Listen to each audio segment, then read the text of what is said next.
Dati, pinapangarap ko lang mag-abroad nung bata pa ako.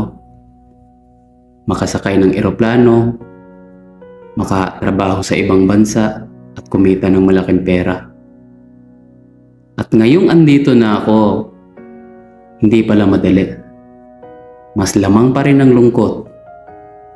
Oo, natupad na natin yung mga pangarap na yon na minsan gusto nating mangyari nung bata pa tayo, na magtrabaho sa ibang bansa.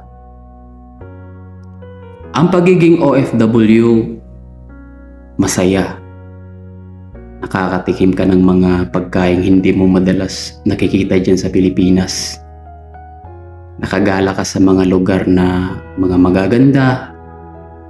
Nakakausap mo yung mga banyaga na ni minsan hindi natin makakausap dyan sa Pilipinas.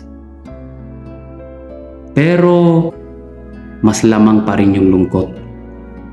Kasi maraming mga pagkakataon na namimiss mo yung mga bawat okasyon na madalas nating sineselebrate dyan sa Pilipinas.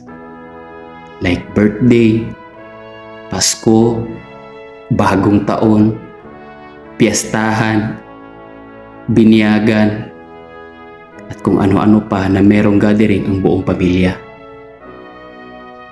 Yun ang nakakamiss dito sa ibang bansa. Nakakalungkot pero ganun talaga ang buhay. Minsan magsakripisyo tayo para sa kinabukasan. Hindi lang para sa sarili natin. Habang tumatagal na ako dito sa ibang bansa, ngayon parang gusto ko nang umuwi.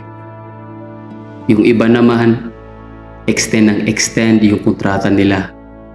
Kasi may mga anak pa sila na pinapaaral. At marami pang utang na binabayaran.